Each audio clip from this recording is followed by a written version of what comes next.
Even in the dead part of the offseason, we're getting some big-time news. The Carolina Panthers have traded for Browns quarterback Baker Mayfield.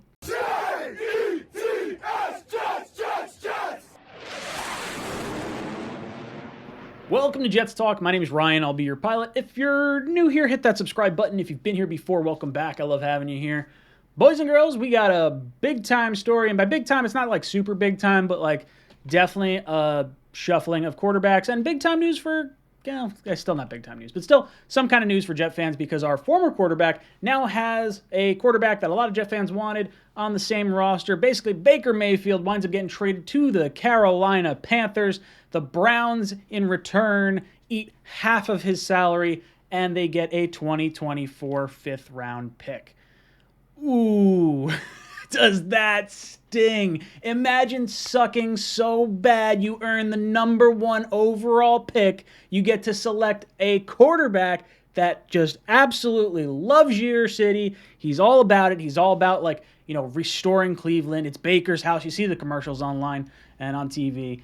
And then you get not a 2023 fifth-round pick, but a 2024 fifth-round pick for Baker Mayfield. And man, this is all sorts of rough for both fan bases, not just the Browns. The Browns wound up getting terrible value because of terrible decisions that they have made. The Carolina Panthers get some value by trading away a late fifth-round pick, conditional fifth-round pick, 2 years from now, and bringing in a guy that can at least compete with Sam Darnold.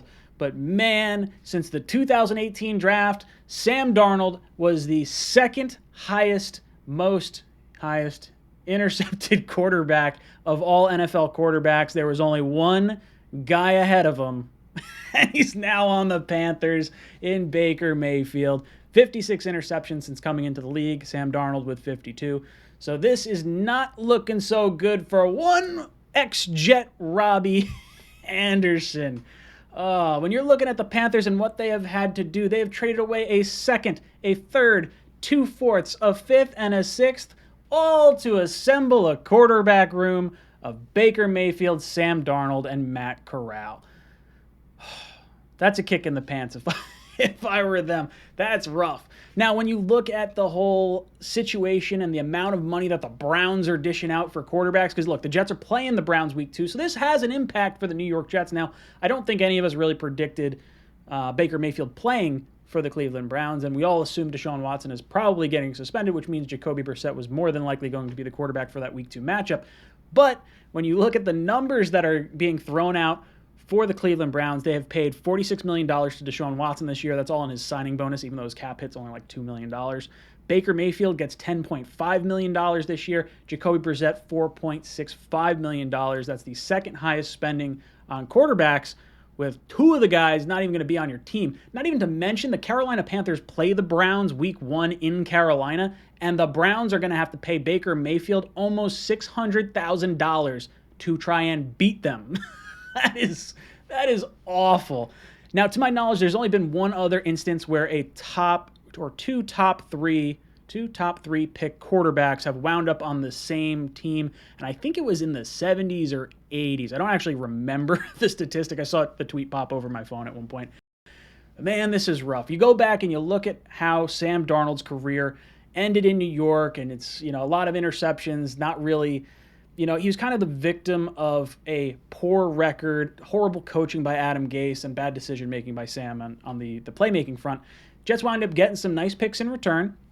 And then, you know, we were kind of hoping to see a little bit of a revival from Sam down in Carolina, but it really has not gone that way. And it seems like, I don't know if this is going to be a quarterback competition or if this is going to be like, hey, if another guy goes down, maybe they trade Sam away for something else. But his contract's not looking so pretty either on that side of things. Now, Baker, I actually feel really bad for Baker. If you guys know and you've been watching the channel for a while, I wanted Baker Mayfield on the New York Jets.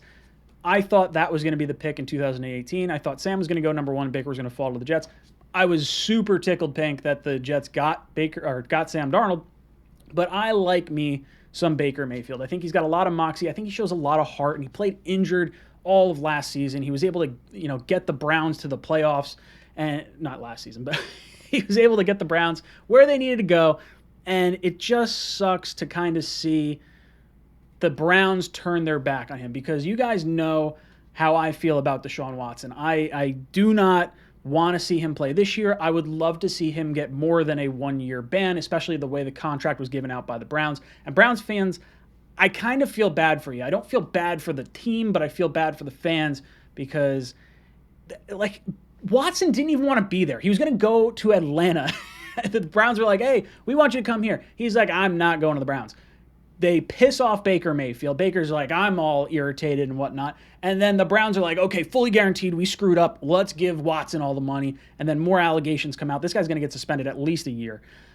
So they're like, Baker just got the short end of the stick. How do you put so much blood, sweat, and tears into a team that quarterbacks just don't want to go to? Historically, the Browns are just not a desirable location. You're looking at your crosstown rival and the Bengals, and you're watching them go to the Super Bowl. Joe Burrow's saying all the right things. They got an up-and-coming team, and the Browns just keep getting it wrong. So I feel bad for Baker. I'm going to be a Baker fan this year, and I would imagine when you look at Browns fans, you're probably thinking they're probably going to be rooting for Baker too. I don't think they're too thrilled with their ownership. Not that they were not going to hold on to Baker. They know they were not going to hold on to Baker.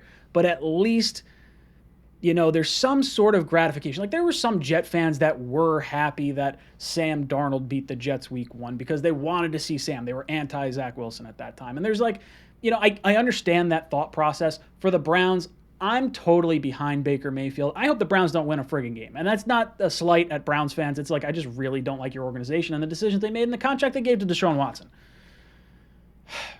Well, that's the end of my little rant. This is going to be really interesting to watch. Is it a quarterback battle? Does Sam wind up getting traded for additional picks? Are either one of these quarterbacks going to be on this roster next year? Is Corral eventually going to win the starting job? I don't know. Let me know your thoughts in the comment section down below. I'm going to leave a poll in the description of this video, so let me know who you think starts, Baker or Sam. Let me know in the comment section down below. And as always, go Jets. Jets!